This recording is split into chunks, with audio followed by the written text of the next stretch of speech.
नमस्कार दोस्तों, स्वागत है आपका कॉन्सेप्ट जर्नल पे। मैं हूं प्रिंस पांडे। भाई मेरे हम लोग पढ़ रहे थे ट्रांसपोज ऑफ मैट्रिक्स, और ट्रांसपोज ऑफ मैट्रिक्स का कॉन्सेप्ट हमने आपको थोड़ा सा दिया था। उसमें केवल ट्रांसपोज निकालने के लिए आपको बताया था। हम लोग पढ़ रहे थे क्या चीज? Transpose of matrix. Transpose of matrix यानी कि आव्यूह का परिवर्तन। आव्यूह का परिवर्तन। देखो भाई, हमने आपको बताया था ट्रांसपोज ऑफ मैट्रिक्स का रिप्रेजेंटेशन यदि आप a to the power t लिखते हो या a का पावर डैश लिखते हो, इसी को ट्रांसपोज बोला जाता है। ट्रांसपोज का मतलब interchanging the rose into column. यदि हम रो को कॉलम में चेंज करें, कॉलम में रो को चेंज करें, तो वही हो जाता है ट्रांसपोज। यदि है यहाँ पे 1 2 और 3 4 मैट्रिक्स है 2 into 2 ऑर्डर का। एक बात और ध्यान रखना है, कभी भी जब हम यहाँ पे जो आगे बताते हैं थोड़ा सा, इसमें 1 2 यहाँ पे ये रो है, ये आपका रो है, इसको कॉलम में चेंज करना है। यानी जो सूत्र वाला एलिमेंट है 1 2 इसको खड़ा कर देना है, जो 3 4 सूत्र वाला उसको खड़ा कर देना है। ये हो गया 2 into 2 का a डैश निकला यहाँ पे। यानी कि ये ट्रांसपोज ऑफ मैट्रिक्स किसका? a का ट्रांसपोज है, इसलिए इसको a का डैश या a to the power t से भी हम इसको डिनोट कर सकते हैं। यहां तक का कॉन्सेप्ट आपका क्लियर था। देख भाई, इसी में थोड़ा सा एक और कॉन्सेप्ट निकलकर क्या आता है ट्रांसपोज ऑफ मैट्रिक्स में ही, सिमेट्रिक मैट्रिक्स और एक अस्क्यू सिमेट्रिक मैट्रिक्स। तो थोड़ा सा हम लोग उसको देखते हैं, और उसको पढ़ने से क्या होगा कि आपका एक कॉन्सेप्ट और खुला खुला क्वेश्चन आपका आता है कि प्रूव दैट गिवन रहेगा कोई matrix, if the matrix A is equal to given रहेगा, वहां पे बोलेगा प्रूफ करने के लिए कि this matrix prove this matrix is a skew symmetric या सिमेट्रिक मैट्रिक्स। तो देखिए यहाँ पे क्या करना है भाई, जो होता है दो टर्म्स आपको पढ़ने हैं और उसका डिफिनेशन ट्रांसपोज ऑफ मैट्रिक्स से ही लिया जाता है। ये होता है, एक होता है सिमेट्रिक मैट्रिक्स, सिमेट्रिक मैट्रिक्स, और दूसरा होता है askew symmetric matrix, askew symmetric matrix. अब देखो, इस सिमेट्रिक मैट्रिक्स क्या होता है, इसको हिंदी में सममित आव्यूह बोला जाता है, सममित आव्यूह, और इसको विषम सममित आव्यूह बोला जाता है, विषम सममित आव्यूह। अब देखो, सममित और विषम सममित का कॉन्सेप्ट है, तो बस एक कॉन्सेप्ट है इसका, इसको ध्यान दो थोड़ा सा, ठीक है। एक कॉन्सेप्ट है, मात्र एक ही कॉन्सेप्ट है, उसको ध्यान दे दो, आपका सिमेट्रिक और अस्क्यू सिमेट्रिक का कॉन्सेप्ट भी क्लियर हो जाएगा। यदि a डैश बराबर यदि a आ जाए, देखना ध्यान से, a डैश बराबर a आ जाए, मतलब किसी मैट्रिक्स का ट्रांसपोज करे और फिर भी वो मैट्रिक्स प्री मैट्रिक्स के फॉर्म में आ जाए, यानी पहले वाला मैट्रिक्स आ जाए, तो वही आपका सिमेट्रिक मैट्रिक्स कहलाता है, सममित आव्यूह कहलाता है। अस्क्यू सिमेट्रिक में क्या है कि यदि a to the power t करे, या इसको a का डैश लिख सकते हैं, बराबर माइनस a आ जाए, तो आपका अस्क्यू सिमेट्रिक होता है। अब देखते हैं, ये समझ में तो नहीं आया होगा कुछ, अब थोड़ा सा एग्जांपल इसमें देख लेते हैं, उसके बाद आसानी से क्लियर हो जाएगा। देखो, एक कॉन्सेप्ट यहां पे रखना, सिमेट्रिक मैट्रिक्स कब होगा, जब इसका डायगोनल का जो एलिमेंट होगा वो 1 2 3, देखना डायगोनल के एलिमेंट को छोड़ करके जो बाकी एलिमेंट होगा, ट्रायंगुलर मैट्रिक्स का जो एलिमेंट होता है यहाँ पे, वो 3 2 5, यहां भी सेम रहना चाहिए, 3 2 5 3 2 5, यहां भी सेम रहना चाहिए। यानी इस पोजीशन और ये पोजीशन पर मैट्रिक्स का एलिमेंट सेम, यहां पे सेम, डायगोनल कुछ भी रहे कोई दिक्कत नहीं है। यहां तक का क्लियर है। इसमें देखो क्या होता है कि यदि आप इसका ट्रांसपोज निकालिएगा, ये A बराबर कोई मैट्रिक्स है, यदि हमको A डैश निकालना, समझ में आया, डायगोनल का एलिमेंट के जो ट्रायंगुलर मैट्रिक्स यहाँ पे बनता है, ये वाला, ये ट्रायंगुलर जो यहाँ पे एलिमेंट है, यानी तीन जो एलिमेंट है यहाँ 1 2 3, ये सेम रहना चाहिए, ऊपर में भी डायगोनल का और डायगोनल के नीचे भी सेम रहना चाहिए। अब इसका जब ट्रांसपोज निकालेंगे, यानी कि जब रो को हम कॉलम में चेंज करते हैं, तो 1 3 2 ये आ जाएगा, ठीक है, 1 3 2 आ जाएगा। अब यहाँ पे ये रो को चेंज करते हैं तो 3 2 5 है, तो 3 2 5, ये सुता हुआ है तो इसको हमने खड़ा किया, ये 2 5 3 है तो ये 2 5 3 हो गया। अब देखो यहाँ पे जो a डैश निकाले का a का इक्वल है 1 3 2 1 3 2 3 2 5 3 2 5 2 5 3 2 5 3, ये इसके इक्वल है, यानी a dash is equal to a है। हम बोलेंगे कि दिस मैट्रिक्स जो a मैट्रिक्स है यहाँ पे, ये सिमेट्रिक मैट्रिक्स है, सममित आव्यूह है। यहां तक क्लियर हो गया। अब देखो विषम सममित में क्या होगा। इसमें कॉन्सेप्ट क्या रखना है कि जो डायगोनल के ऊपरी वाला एलिमेंट होगा नीचे वाला होगा वो सेम रहना चाहिए। इसमें क्या होता है कि जो डायगोनल का एलिमेंट होगा आपका वो भाई मेरे जीरो रहना चाहिए। डायगोनल का एलिमेंट आपका जीरो रहना चाहिए और जो बाकी एलिमेंट रहेगा यहाँ पे 1 2 3 कोई भी चीज रह सकता है 3 4 5, ऊपरी वाला जो होगा डायगोनल के वो प्लस में हो तो नीचे वाला माइनस में होना चाहिए, माइनस में होना चाहिए। समझ में आया? यदि ऊपर माइनस में रहता तो नीचे प्लस में होना चाहिए, ये रहना चाहिए, तब वो क्या होगा? स्क्यू सिमेट्रिक मैट्रिक्स होगा, विषम सममित आव्यूह होगा। अब इसको निकाल लेते हैं। यदि ए बराबर मैट्रिक्स से दिया गया है तो यहाँ पे ए डैश निकालो। ए डैश निकालने के लिए क्या करना पड़ेगा? रोज को कॉलम में और कॉलम को रो में चेंज करना है। तो रो को कॉलम में चेंज करो, 0 1 2 है, 0 1 2 हमने ऐसे लिखा, ये इस तरीके से था, हमने इसको ऐसे लिखा। अब देखो यहाँ पे -103 है तो इसको लिखते हैं -103। अब ये -3 0 है तो -2 -3 0। अब देखो यहाँ पे कि a डैश बराबर का a हो रहा है, a डैश बराबर a आ रहा है, a डैश बराबर a क्या है? 0 1 2 है, यहाँ माइनस में लगा हुआ है, यानी a dash not is equal to a है। यहाँ पे तो सिमेट्रिक मैट्रिक्स नहीं होगा। अब देखते हैं स्क्यू सिमेट्रिकल कॉन्सेप्ट कि a डैश बराबर -a आ रहा है तो यहां से यदि हम नेगेटिव, यहाँ पे यदि नेगेटिव साइन यदि हम लोग कॉमन ले लेते हैं तो यहां से यदि हम माइनस को हटाएंगे तो ये प्लस हो जाएगा, ये प्लस होगा, ये माइनस, जीरो में से माइनस हटाते जाओ कोई प्रभाव नहीं पड़ेगा, माइनस इंटू जीरो जीरो होते चल जाएगा वहां पे। तो ये ए डैश बराबर, अब देखो ये वाला फॉर्म आपका ए के इक्वल आया, ए के इक्वल आ गया तो ए डैश बराबर माइनस यहाँ पे निकला हुआ है, माइनस ए आ गया, यानी कि ये मेरा स्क्यू सिमेट्रिक मैट्रिक्स है। ये कॉन्सेप्ट यहाँ पे रखना। सिमेट्रिक फिर से देखो, सिमेट्रिक में क्या करना है? a डैश बराबर a रखना है, और स्क्यू सिमेट्रिक में a डैश बराबर माइनस a रखना है। ठीक है, यदि आपको दे देगा question if the matrix a is equal to, दे देगा 1 3 4 5 and then prove that matrix a is skew symmetric, या बोल देगा matrix a is symmetric matrix. Skew तो होगा नहीं, स्क्यू में क्या करना पड़ेगा? एक डायगोनल का एलिमेंट आपका जीरो होना चाहिए और उसके ऊपर और नीचे वाला एलिमेंट आपका क्या होना चाहिए? अपोजिट साइन का होना चाहिए। एक और कॉन्सेप्ट देख लेना इसमें, यहां तक तो क्लियर हो गया होगा। इसी में सिमेट्रिक मैट्रिक्स का ही एक कॉन्सेप्ट है, थोड़ा सा उसको ध्यान से देखिएगा। सिमेट्रिक मैट्रिक्स में क्या होता है कि यदि हम a प्लस a डैश भी निकालते हैं तो वो भी मेरा सिमेट्रिक मैट्रिक्स ही होता है। या यहाँ पे इसमें देखते हैं स्क्यू सिमेट्रिक में कि यदि इसमें a माइनस a डैश निकालेंगे तो भी ये स्क्यू सिमेट्रिक्स होगा, यानी कि आपको प्रूफ करने के लिए दे देगा कि तुम प्रूफ करो कि ये मैट्रिक्स क्या है, स्क्यू सिमेट्रिक्स। तो आप a प्लस a डैश भी निकाल सकते हो, ये वहां पे ये जो मैट्रिक्स निकलेगा ये प्लस a डैश, ये आपका स्क्यू सिमेट्रिक मैट्रिक्स आएगा, और a माइनस a डैश जो होगा आपका वो आपका स्क्यू सिमेट्रिक मैट्रिक्स आएगा। ये कॉन्सेप्ट है। देखो आप लोग को पढ़ने के लिए इतना है नहीं, लेकिन आप लोग को पढ़ा दे रहे हैं क्योंकि आपको कॉन्सेप्ट जरूरी है, नॉलेज बहुत जरूरी है। ठीक है, अब हम लोग चलते हैं इसमें माइनर का कॉन्सेप्ट पे और कोफैक्टर का कॉन्सेप्ट पे, उसके बाद हम लोग एडजॉइंट और इनवर्स ऑफ मैट्रिक्स के कॉन्सेप्ट पे चलेंगे। तो सबसे पहले माइनर को हम लोग देखेंगे कि माइनर क्या होता है, उसके बाद हम देखेंगे कोफैक्टर का कॉन्सेप्ट यानी कि उपसारणिक और सहखंड का कॉन्सेप्ट। उसके बाद हम लोग चलेंगे आव्यूह का व्युत्क्रम इनवर्स ऑफ मैट्रिक्स से। तो चलते हैं हम लोग यहां से माइनर कोफैक्टर देखते हैं। माइनर कोफैक्टर का कॉन्सेप्ट है। तो माइनर होता क्या चीज है? माइनर का मतलब होता है उपसारणिक। जो भी हिंदी वाले स्टूडेंट होंगे 12th क्लास के, वो लोग भी इस वीडियो से लाभ उठा सकते हैं। माइनर का मतलब होता है उपसारणिक। आखिर सारणिक क्या होता है? What is determinant? उसका कॉन्सेप्ट हम लोग बाद में देखेंगे।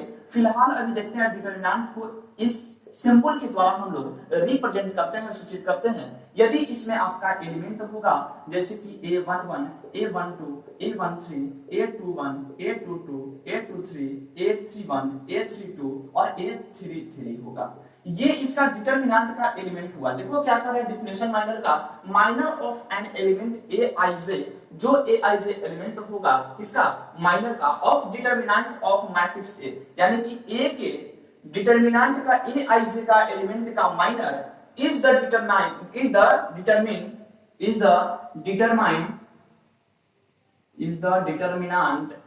obtained by, हम लोग obtained कैसे करते हैं? डिलीटिंग द ith रो, जो देखो यदि हमको A11 का यदि हमको माइनर निकालना होगा, वही कॉन्सेप्ट यहाँ पे बोल रहा है deleting the ith row and jth column in which aij lies. देखो इसका मतलब समझो थोड़ा सा, उसके बाद समझ में आएगा। कह क्या चीज रहा है ये बोल रहा है कि यदि हम aij का यदि निकालेंगे, यानी कि यदि A11 का यदि हम माइनर निकालना चाहेंगे, तो हमको इसके सामने वाला रो जो होगा उसको हमको डिलीट करना पड़ेगा, यानी कि हमको झकना पड़ेगा देहाती भाषा में, और इसके कॉलम को भी झकना पड़ेगा। जोन एलिमेंट बचेगा उसको हम लोग लिखेंगे। तो कौन सा एलिमेंट बचा यहाँ पे देखो, ये एलिमेंट यदि हम इसको झक देते हैं और इसको झकेंगे तो बचेगा कौन सा, A22, A23 और A32 और A33। यही इसका माइनर निकल जाता है। माइनर को हम लोग Mij से सूचित करते हैं, तो A11 का माइनर है, यानी कि माइनर ऑफ A11, तो यहाँ पे M11 से डिनोट करेंगे, और जो M11 का मान आया ये आ गया। ठीक है, यहां तक समझ में आ गया। दूसरा है कोफैक्टर। देखो इसको हम एग्जांपल देके आपको समझाते हैं कैसे बनाना है।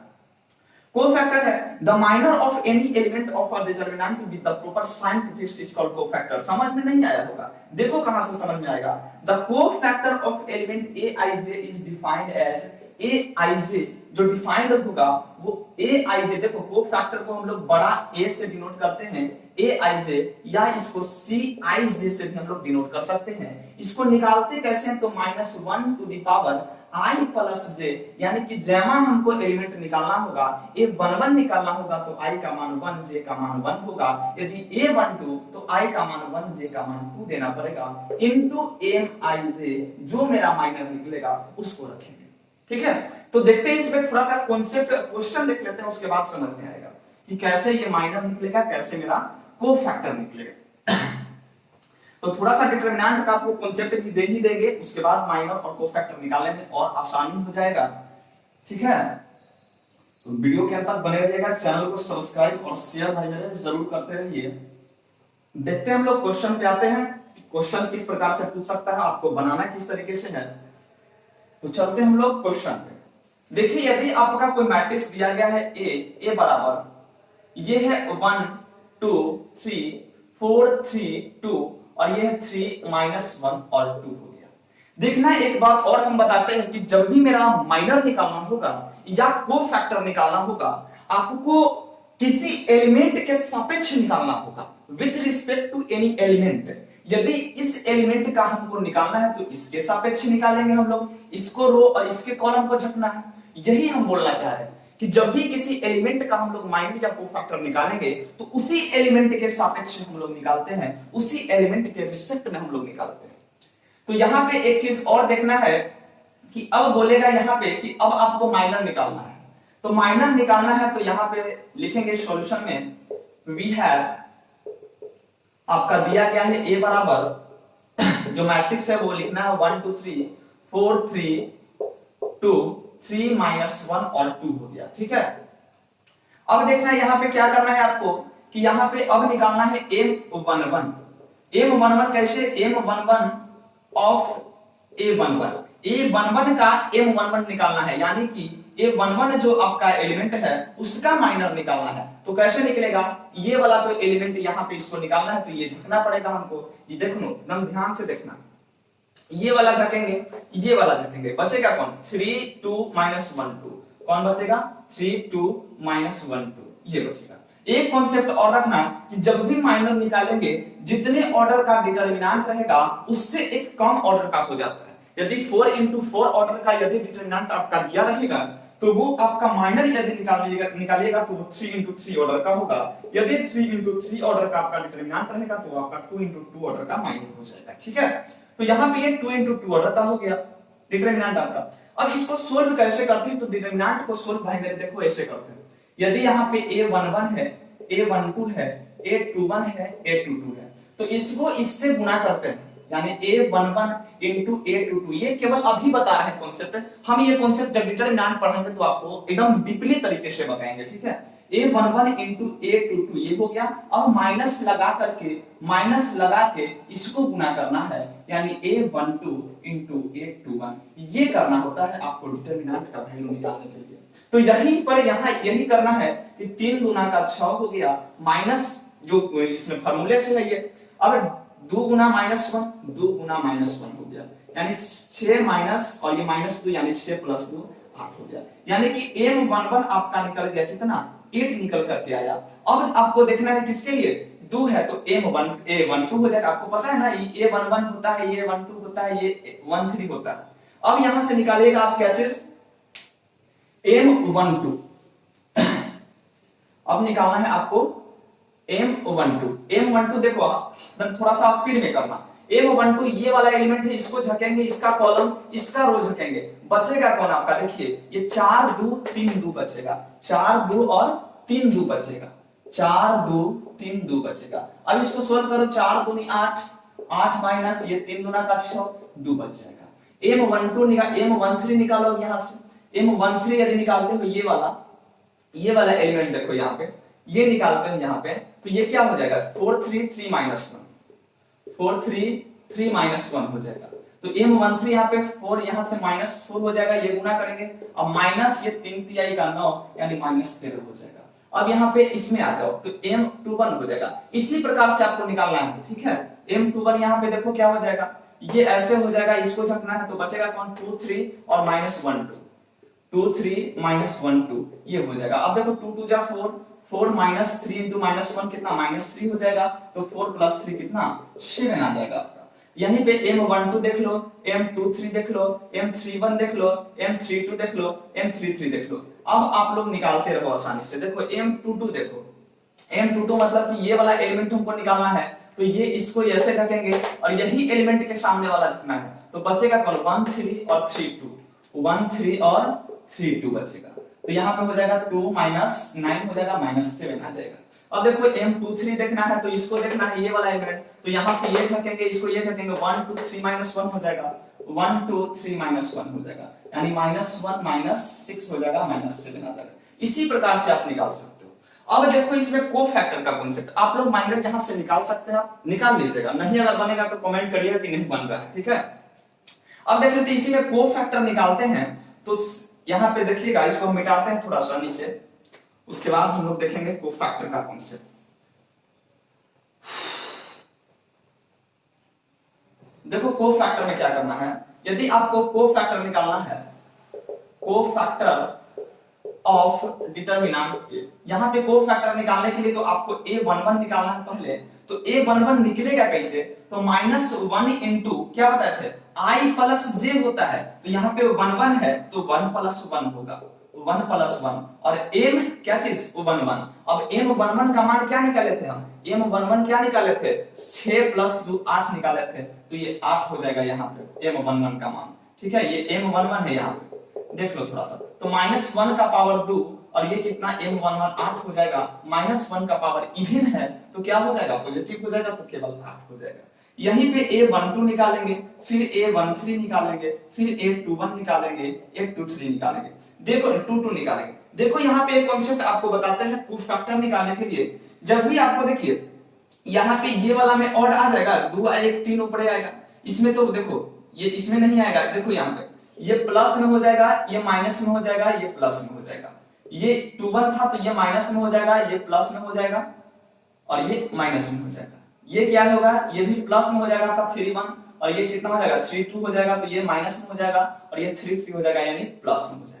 तो ये कॉन्सेप्ट आपको रखना है, आसानी होगा थोड़ा सा याद निकालने में। ये 1 2 निकालना है तो हम जान रहे हैं 1 2 निकालेंगे तो माइनस आने वाला है, क्योंकि 1 और 2 3 होगा, -1 का पावर यदि हम लोग 1 + 2 लिखेंगे और M12 लिखेंगे, ठीक है। तो ये -1 ये तो माइनस आ जाएगा। अब M12 कितना है यहां से, तो 2। एक कॉन्सेप्ट और निकल करके आ रहा है कि जब भी हमको कोफैक्टर निकालना होगा तो आपको माइनर अवश्य निकालना होगा, एकदम कंपलसरी है आपको माइनर निकालना। A13 होगा तो माइनस तो यहाँ पे आएगा नहीं, क्योंकि 3 1 4 हो जाता है पॉजिटिव में, तो जो M13 का मान है वही इसका कोफैक्टर हो जाएगा, यानी कि -13 हो जाएगा। A21 यदि निकालना होगा तो जान रहे हैं कि -1 का पावर 2 + 1 करेंगे और M21 करेंगे तो -1 का पावर क्या हो जाएगा 3 हो जाएगा, तो माइनस आ जाएगा। और M21 क्या चीज है यहाँ पे भाई, वो 7 है तो -7 हो जाएगा। ये आपका कोफैक्टर का हो जाएगा। अब बोलेगा कि माइनर को आप सजाएं वहां पे एलिमेंट के रूप में, तो आप ऐसे सजा सकते हो M11, M12, M13, M21, M22 और M23, M31, M32, M33। ठीक है, आप इस प्रकार से सभी माइनर का जो एलिमेंट है, माइनर जो है उसका आप वैल्यू रख सकते हो और वहां से आप ये मैट्रिक्स का फॉर्म, ये डिटरमिनेंट का फॉर्म आप बना सकते हो। ये कोफैक्टर का भी अलग बन सकता है। तो ये आपका हो गया कोफैक्टर एंड माइनर का कॉन्सेप्ट। भाई मेरे कल हम लोग चलेंगे इसमें, थोड़ा सा आगे बढ़ेंगे कल और देखेंगे एडजॉइंट का कॉन्सेप्ट, सहखंडन। ये हो गया था उपसारणिक और कोफैक्टर का हिंदी होता है सहखंड, सहखंड।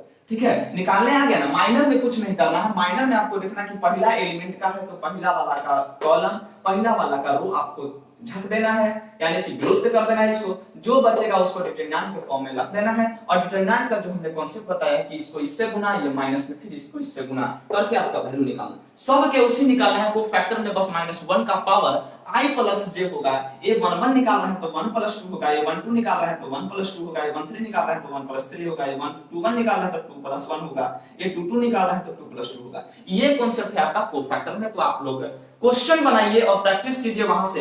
यदि नहीं बन रहा है तो हम ही क्वेश्चन यहाँ पे देते हैं आपको, बनाकर के आप लोग लाइए, बनाइए और प्रैक्टिस कीजिए। यदि नहीं बन रहा हो तो आप डिस्क्रिप्शन बॉक्स में आपका ग्रुप का लिंक दिया गया है व्हाट्सएप का, वहां पे आप मैसेज कर सकते हो। ठीक है, तो आप लोग क्वेश्चन लिखिएगा यहाँ पे,